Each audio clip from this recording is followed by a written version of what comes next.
प्रभु पद रत भव विरत नित बंदों भक्त उदार। भक्त दुर्गा चरण 100-125 बरस पहले बंगाल में हुई।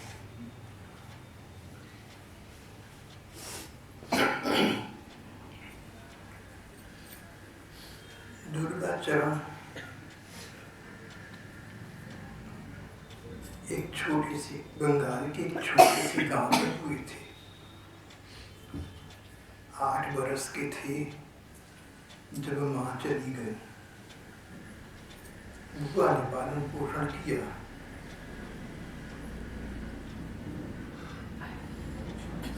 पिता के साथ दुर्गा चरण कलकत्ता आ गए थे। पिताजी वहाँ नौकरी करते थे। यहाँ कलकत्ता आकर दुर्गा चरण ने होम्योपैथी चिकित्सा की शिक्षा ग्रहण की। अब ये होम्योपैथी के डॉक्टर हो गए। लोगों में डॉक्टर दुर्गा चरण के नाम से ख्याति हो गई। दुर्गा चरण सदा से अपने जन्म से, अपने अबोध शैशव से दीन दुखियों के प्रति बहुत करुणा रखते थे। मानवता उनमें कूट कूट कर भरी थी।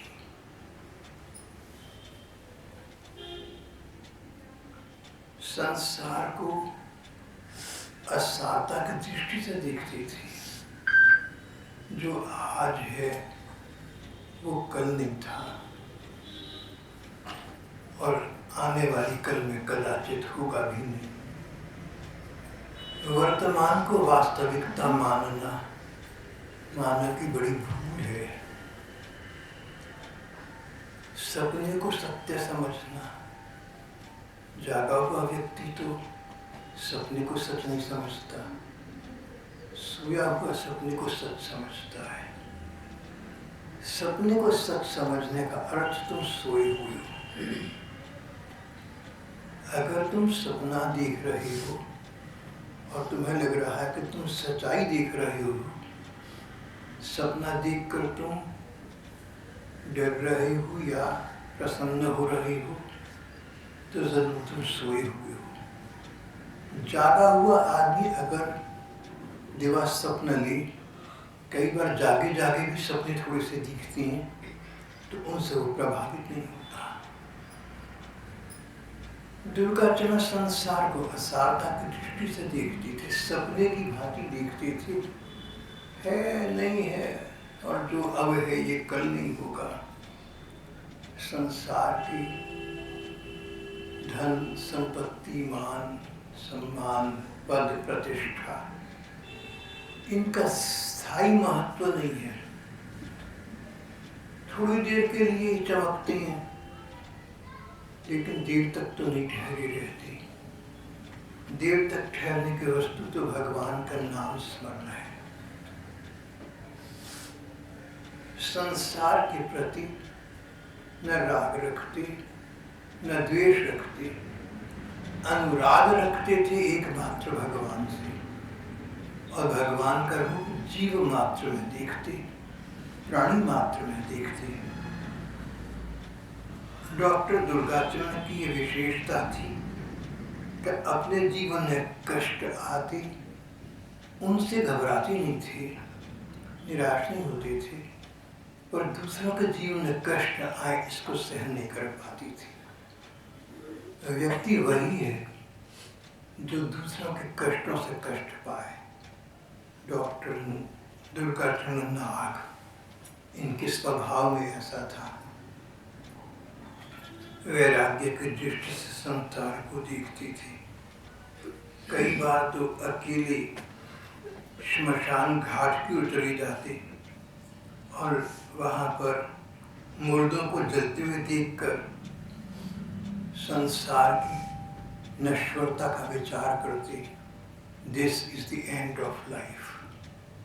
जो कुछ हम कह रहे हैं आज, जो कुछ हम कर रहे हैं आज या आज तक, इसका अंत यहाँ पर है। तुम ही नहीं होगे, पर एक बात याद रखना, तुम तो नहीं होगे, ये तो सच है। जैसे तुम्हारी दादी परदादी नहीं, खड़दादी सड़दादी नहीं, ऐसे एक दिन हम भी नहीं होंगे, तुम भी नहीं होगे। 100 वर्ष के बाद तो इस हॉल के अंदर आप लोग हम लोग कोई भी नहीं होंगे, और जो लोग तब यहाँ होंगे उनको हमारा ख्याल भी नहीं होगा। 100 वर्ष के बाद तो छोटी सी गुड़िया भी शायद नहीं होगी। हो सकता है 120 तक बढ़ रहे तो अच्छी बात है, लेकिन चांस ये है 12 साल की डॉक्टर दुर्गाचरण संसार को असारता की दृष्टि से देखते थे, और फिर भी ये समझते थे कि मैं संसार में रचा बचा हूँ, मुझे वैराग्य की दृष्टि बनानी चाहिए। अपने को विरक्त रखने के लिए, अपने को याद दिलाते रहने के लिए कि संसार असार है, संसार सपना है, ये तो मुसाफिर खाना है, ये तो रेलगाड़ी का डिब्बा है, अपने अपने स्टेशन पर सबने उतरना है, नए ने चढ़ना है, अपनी सीट अपनी नहीं है, अपनी गाड़ी अपनी नहीं है, अपना स्टेशन भी अपना नहीं है, वहाँ से भी कहीं आगे चली जाना है। अपने आप को इस प्रकार की बातें याद दिलाते रखने के लिए डॉक्टर दुर्गाचरण नाग श्मशान घाट पर जा बैठती, और जब वहाँ पर निर्जीव शरीर आते और उनके भौतिक शरीर को अग्नि दी जाती तो ध्यान से देखते रहती थी। ये व्यक्ति चला गया, इसको क्या मिला? बस अग्नि मिली। 2 गज जमीन भी न मिली कुएं यार में, कितना है बदनसीब सफर। सबका हाल यही है। सफर का क्या, सभी सफर है।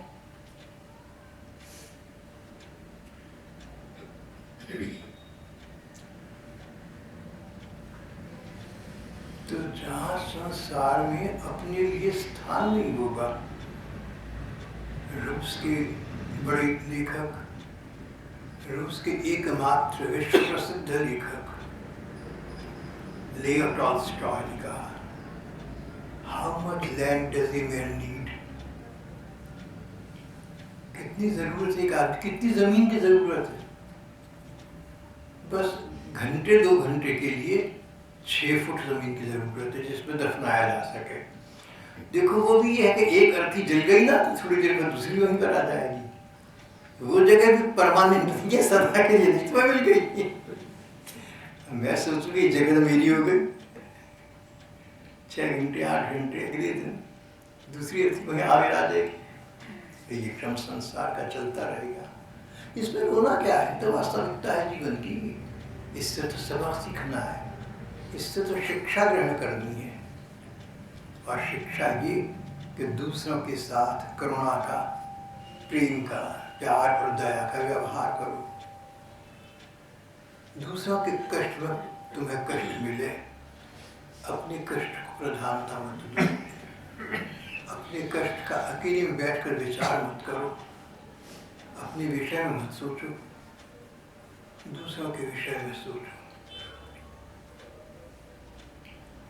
एक साधु थे, उनकी विशेषता थी, दूसरे प्रशंसा तो करते थे, पर कोई मिले तो अपने दुर्गुणों की चर्चा करते थे। मैंने अमुक कार्य किया, अच्छा नहीं किया, मुझे करना नहीं चाहिए था। मैंने किसी व्यक्ति पर अनधिकार क्रोध किया, मेरे द्वारा किसी की अवमानना हो गई। जो कमी उनमें थी, जो कमी उन्हें अपने में दिखाई देती थी, उसकी चर्चा बिना छिपाना तो दूर सबके बीच में करती थी। एक बार ये साधु वृंदावन के एक सिद्ध प्रसिद्ध संत से मिला। और उनको अपनी सारी कमियां बताई, अब तक के जीवन की भूल और गलतियां बताई, और ये भी बताया कि महाराज जी, इतनी कृपा है भगवान की कि मैं अपनी भूल को, अपनी गलती को छिपाता नहीं, सबको बता देता हूँ। मेरे पास के सभी लोगों को मेरे उन सबको कृत्यों का पता है जो अभी अभी आपसे कही है। तो मेरी इन कमियों के बावजूद इनके सुधरने का और भगवान को पाने का मुझे मार्ग बताइए। सिद्ध महात्मा मुस्कुराए, बोले, पहली बात, आज से अपनी बुराइयां करनी बंद कर दो। जितनी देर तुमने अपनी बुराइयां बताने में, करने में लगाई, उतनी देर भगवान की चर्चा करो। दूसरी बात, अपनी बुराइयां सोचना, अपने बारे में सोचना, ये भी बंद कर दो। अपने बारे में सोचने के स्थान पर भगवान के विषय में सोचो, तो भगवत प्राप्ति हो जाएगी। क्यों तुम अपने समय का अपव्यय करते हो, क्यों वक्त बर्बाद करते हो सोच कर मैंने बुरा करा, दोबारा मत करना। सिंपल साधारण सी बात है। जीवन सरल है, इसे सरल रहने दो। जिंदगी बहुत आसान है, इसको आसान रहने दो। और इसका एक उपाय ये कि जो कष्ट तुम्हें आई, अपने मन को समझा लो कि ये तो आने थे, इन पर मेरा कोई हल नहीं है, इन पर मेरा कोई वश नहीं है, आएंगे ही, तो क्या मैं इनके आगे घुटने टेक दूंगा? मैं घुटने नहीं टेकूंगा। मेरे से पर मेरे ठाकुर हैं, मेरे भगवान हैं। महात्मा बोले, भैया, गुरु ज्ञान तेरे साथ है, भगवान का नाम तेरे साथ है, उसका चिंतन कर, उसको सोच, उसकी चर्चा कर, आत्मनिंदा मत कर, आत्मचिंतन मत कर। जैसे अपने बारे में प्रशंसा सोचना ठीक नहीं है, उसी प्रकार अपने विषय में बुरा सोचना सो भी ठीक नहीं है। सोचना है तो ठाकुर के विषय में सोचना है, सोचना है तो लोक मंगल के विषय में सोचना है, सोचना है तो दूसरों की तकलीफ दूर करने के बारे में सोचना है। मुझे उन सिद्ध संत की, साधु को दी गई ये मंत्रणा, ये परामर्श बहुत उचित लगा। वाकई हम लोग चाहे तो अपनी प्रशंसा करें, चाहे अपनी निंदा करें, कर तो अपनी बात नहीं, अपनी बात नहीं करनी, सबके भले की बात सोचनी करनी है। और सर्वोपरि बात अगर हो सके तो भगवान के विषय में सोचना और करना है। वृंदावन की ये बात है, मुझे वहाँ पर एक अच्छे संत मिले, तो कोई बात चली, तो मैंने कहा कि भगवान के अभाव को महसूस करना, भगवान मिले नहीं, ये दुख तो दुख है, और संसार के शेष दुख तो कर्मों का फल है, या कम से कम हमारे हाथ में नहीं है। अब पूर्व कर्म किस तरह देखें, कोई ऐसा कह सकता है, हम भी कह सकते हैं। अगर आपको कष्ट मिला या मुझे कष्ट मिला, कष्ट पर कष्ट मिली, कर्मों से मिली या कुदरत के नाइंसाफी की वजह से मिली, हम क्या कर लेंगे? तो लाचार हैं, हम तो विवश हैं। किसी अज्ञात शक्ति के अंतर्गत, किसी अज्ञात शक्ति की प्रेरणा से जो कष्ट हमें मिल रहे हैं, उन पर हमारा वश नहीं है भैया। तांतितिक्षस्व भारत आगमा पाइनो नित्यान। श्री कृष्ण ने अर्जुन से कहा, ये अनित्य है, सदा रहने वाली नहीं है। तांतितिक्षस्व, इनको सहन कर दो, समय बीतने दो, ये समाप्त हो जाएंगे। तो मैं अपने मन में सोचा करता था कि अनित्य, ये सदा रहने वाली नहीं है, ये कैसे कह सकती है? मैंने कई लोग देखे, कई कष्ट देखे जो अमर होकर संसार में आती हैं, और मुझे ऐसे लोग मिले, ऐसे दुखी बहन भाई मिले, बुजुर्ग मिले, जिन्होंने कहा, देखो जी भाई जी, ये तो मेरा जो है बीमारी है, तकलीफ है, ये तो मेरी चिता के साथ जाएगी, इससे पहले नहीं जाती। तो मैं अपने मन में सोचता था कि बात तो ठीक ही है ना, कि जो कैसे कष्ट होते हैं, जीवन समाप्त हो जाता है, कष्ट नहीं समाप्त होता। तो ये जो बात है तांत्रिकस्व, समय तो व्यतीत हो जाते, अपने आप खत्म हो जाएगा, कहाँ खत्म हुए अपने आप।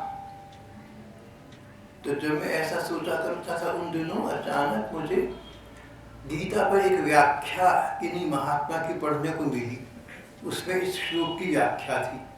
उसमें उन्होंने कहा कि भारतीय दार्शनिकता में, हिंदुस्तान की विचारधारा में, अध्यात्म में, परमार्थ के पथ में, भक्ति के मार्ग में हमारा जीवन अमर है, शरीर के साथ ये समाप्त नहीं होता, अगला जन्म तो मिलना है। अगर आत्म सुख पा रहे हो या आज अगर तुम दुख पा रहे हो, अगला जन्म भी तो ऐसा मिल सकता है कि ये सुख या ये दुख तुम्हें दोबारा मिले। सुख मिलने पर तो कदाचित कुछ ना होगा, पर दुख मिलने पर क्या झेल सकोगे? अगर इस जन्म में नहीं झेल सके, अगले में कैसे झेल लोगे? ये ना समझो कि तुम्हारा जीवन चिता के साथ समाप्त हो गया।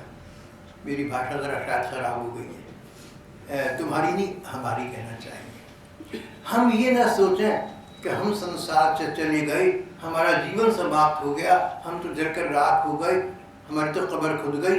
नहीं नहीं, ऐसा नहीं है भाई, अगला जन्म फिर होगा। And it resumes the thread from where it snapped. ये डोरी जहाँ टूटी थी ना, वहीं से दोबारा गांठ लगकर आगे चालू हो जाएगी। अगर यहाँ हम चले गए, दुनिया से 50 पर गए, तो 51 से अगला जीवन फिर शुरू हो जाएगा, एक से शुरू नहीं होगा। अनंत जीवन है, अमर जीवन है हमारा। जब पता लग गया कि जन्म के बाद जन्म होनी है, जीवन अमर है, जब पता चल गया तो सोच लो कि जो कष्ट इस जीवन में मिले, वो कष्ट अगले जीवन में तो न मिले। उसका क्या उपाय है जो हमारे हाथ में हो? ऐसा उपाय जो हमारे हाथ में नहीं है, सोचना तो व्यर्थ है। अगर कष्ट मिल रहे हैं और उनको निरुपाय करने का कोई उपाय हमारे पास नहीं है, तो चिंतन करना भी व्यर्थ है। चिंतन उस उपाय का करो जिससे कम से कम आगे तो कष्ट न मिले, भविष्य तो उज्जवल हो जाए, अगले जन्म तो सुखद हो जाए। जैसे यहाँ आज रो रहे हैं, अगले जन्म में फिर ऐसी ना रो रहे हो, इसका उपाय कर लो।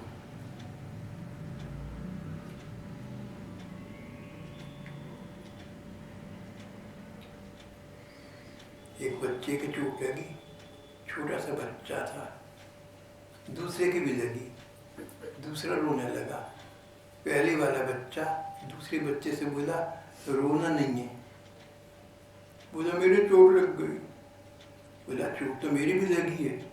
आंटी ने कहा है, आंटी यानी मैडम, टीचर, आंटी ने कहा है कि कोई तकलीफ आए तो परेशान नहीं होना, उसका कोई हल ढूंढना है। बच्चा था, अध्यापिका की बात उसके मन को घर कर गई। बोला, आंटी ने कहा है कि कोई तकलीफ आ जाए तो रोना नहीं है, परेशान नहीं होना है, उसका हल ढूंढना है। तो अब हमारी चोट लगी, हमने इसका हल ढूंढना है।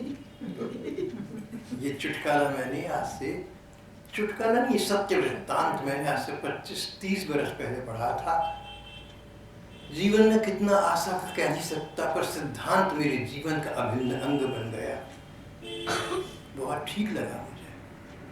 अब कष्ट है, कष्ट को टालना हमारे हाथ में नहीं है। तो दो बातें हैं, रोए जाए, औरों को रुलाए जाए, अगले जन्म फिर यही हो। दूसरा, कोई बात नहीं, जो होना है होना है, हम तो भगवान का भरोसा करेंगे। यहाँ पर उन सिद्ध संत का परामर्श मुझे याद आया, भैया गुरु का ज्ञान तेरे साथ है, भगवान का नाम तेरे साथ है, रास्ता तेरे सामने है, तो उसका विचार कर, रो मत। न रोए दिल कहीं, रोने से तकदीरें बदलती हैं। रोने से क्या होगा? एक बच्ची बहन है अपनी, जब देखो रोती रहती है भगवान को लेकर। मुझे ठाकुर जी ने मिले, 40 साल 50 साल की हो गई। मैंने कहा तू रोती रहती है, तुझे कुछ मिला? बोली हाँ जी। मैंने कहा अच्छा जी, जब से मैं तुझे देख रहा हूँ तब से तू रो रही, तुझे मिला क्या? बोली जी आंसू मिले ना। मैंने कहा यही है। यहाँ मैं प्रसंगवश आपसे ये कहूँगा कि जो भगवान के रोता है ना, उसको तो व्रज के भक्त नाम की पुस्तिका में लिखा है कि व्रज के ठाकुर रुलाना तो जानती हैं, पर एक एक आंसू का मूल्य भी चुकाना जानती हैं। ये तो भगवान की चर्चा आरंभ हो गई गलती से। सोचा नहीं था कि भगवान की बात करूंगा। प्रसंग आप दोनों के चेहरे देखकर भगवान याद आ जाती है। संसार के लिए अगर हम कष्ट है और आएगा ही, अटल है, हम उसका इलाज कुछ कर नहीं सकते, सहन तो करना ही पड़ेगा। रो कर करो या हंस कर करो। तो जो इलाज है वो हम कर सकते हैं भैया। जो महात्मा ने कहा ना, गुरु का ज्ञान तेरे साथ है, यानी रास्ता तुझे पता है। जो रास्ता महात्माओं ने दिखाया, भक्तों ने दिखाया, उस मार्ग पर चल रहा है हमने। गुरु का ज्ञान तेरे साथ है, भगवान का नाम तेरे साथ है। ये तो और भी बड़ी बात कहती। गुरु अज्ञान तो परिस्थिति में कभी कहीं हमें विस्मृत भी हो सकता है, भूल में पड़ सकता है, लेकिन नाम तो सदा सर्वत्र है। और उसमें न नियम ही न काल है, कोई नियम नहीं है काल का, शुद्धि अशुद्धि का, स्थान का। शरीर पवित्र हो अपवित्र हो, स्थान शुद्ध हो अशुद्ध हो, स्थिति कैसी भी हो, भगवान का नाम लिया तो स्थिति को शुद्ध भगवान का नाम स्वयं कर दिया। सब दुख दूर हुए जब तेरा नाम लिया।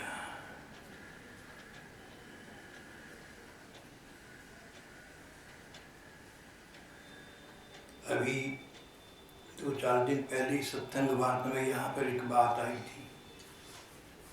सत्संग में अच्छी बातें तो रोज ही आती हैं, कोई बात याद रह जाती है। यहीं पर हुई थी बात। उसमें किसी महात्मा ने कहा, शंकराचार्य ने एक श्लोक में कहा कि तुम स्वयं विचार करके देखो, अगर तुम संसार का चिंतन करते हो, चिंता करते हो, संसार के महापुरुषों का ध्यान करते हो, Shakespeare, Einstein, Robert, doctor Herbert, अगर तुम संसार के महापुरुषों का ध्यान करते हो, चर्चिल, वॉशिंगटन और बड़े बड़े लोग दुनिया में हुए, याद नहीं, हमारे बड़े बड़े लोग हुए। हमारे अपने देश में महापुरुषों की संख्या बहुत महान है। एक ओर तो तुमने संसार के महापुरुषों की ही भले ही जीवनी सोची, और दूसरी ओर भगवान की लीलाएं सोची, भक्तों के चरित्र सोचे, कैसे उनमें क्षमा होती है, उदारता होती है, दरियादिली होती है, दूसरों का भला करने की कामना होती है। तुमने ऐसे संत भक्तों के चरित्र पढ़े जिन्होंने दूसरे कष्ट में अपने कष्ट को भुला दिया और दूसरे के सुख का साधन बन गए, भक्ति के मार्ग पर चले। ये भक्ति का मार्ग है, ये भक्तों का मार्ग है, ये भगवान का मार्ग है, ये हमारा मार्ग है, हमने इस पर चलना है। कृत संकल्प व्यक्ति, दृढ़ प्रतिज्ञ व्यक्ति कुछ भी कर सकता है। मनोबल भगवान प्रदान करते हैं। सत्संकल्प तुम करो, सत्संकल्प तुम करो और सत्य भगवान, सत्य संध भगवान तुम्हें बल प्रदान करेंगे।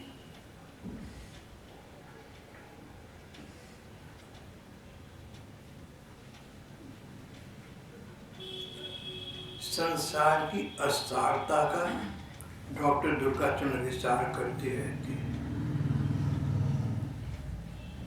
संगी साथी सब गए, कोई न दीजियो साथ, कह नानक इस जगत में एक टेक रघुनाथ।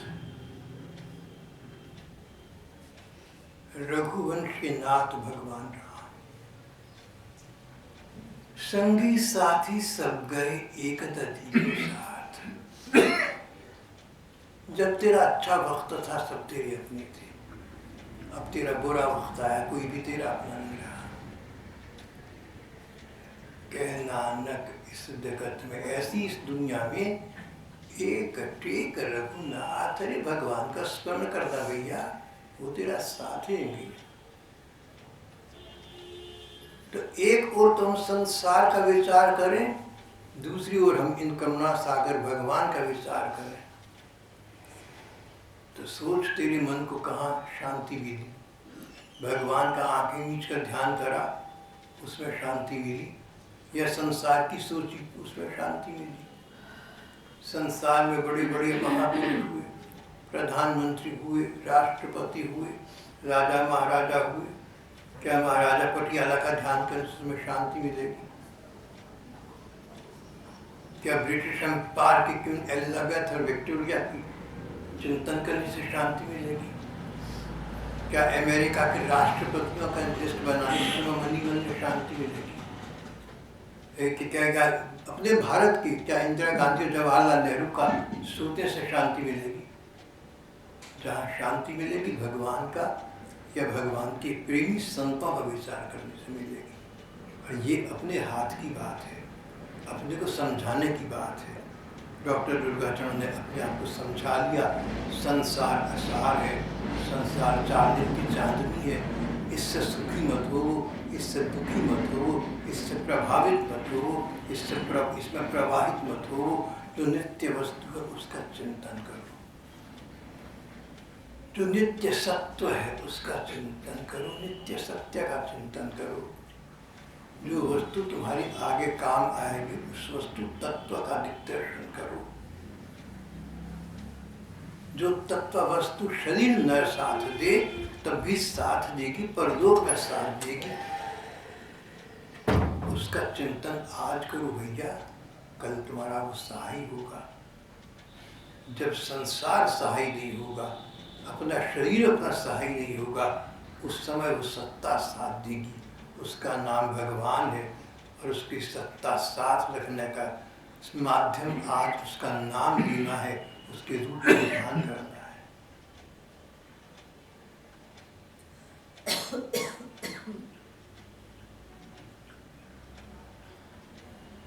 तुलसीदास जी ने एक चौपाई में ये बात कही, कहते हैं देखो संसार दुखपूर्ण है, जीवन कष्टमय है। जो लोग ये जानते हुए भी भगवान का नाम बिसरा देते हैं, फिर ही तिक्काही न हो ही दुखारी। वो दिल में दुख लिए क्यों नहीं फिरेंगे? फिर ही तिक्काही न हो ही दुखारी। भगवान का स्वभाव कितना दयालु है, कितना कृपालु है। कम्वा दयालु क्षणम ब्रजी। भगवान के स्वभाव को पढ़कर, सुनकर, जानकर उनका स्मरण न करें तो फिर ही तिक्काही न हो ही दुखारी। और उनके नाम का स्मरण करें तो अंततः मन को सुख चैन की प्राप्ति हो जाएगी। भगवत स्मरण ही जीवन है, उसी में समय यापन की सार्थकता है। डॉक्टर दुर्गाचरण इस प्रकार के विचार अपने मन में लाया करते। पहले ही विरक्त थे और भी अधिक विरक्ति के विचार लाते। संसार तक प्रयोगशाला है। इस्लाम के प्रवर्तक हजरत मोहम्मद साहब ने कुरान शरीफ में कहा, The world is a testing place. ये तो एक प्रयोगशाला है पृथ्वी। यहाँ पर तुमने प्रयोग करनी है, एक्सपेरिमेंट करनी है, अभ्यास करनी है, पूर्वाभ्यास करना है, रिहर्सल करनी है, ये देखने के लिए ठीक बात क्या है उसको कर सको। संसार की सार्थकता तुम्हारे लिए तभी है जब संसार से शिक्षा लेकर, अपने जीवन से शिक्षा लेकर तुम अपने भविष्य को उज्जवल बना लो।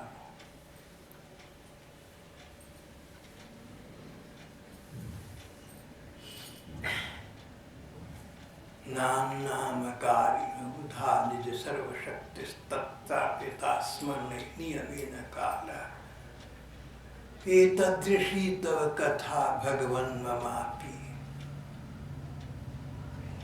दुर्दैव। क्या है इसके आगे पता है? दुर्दैव मीदृश मिहाजनि नानुराग।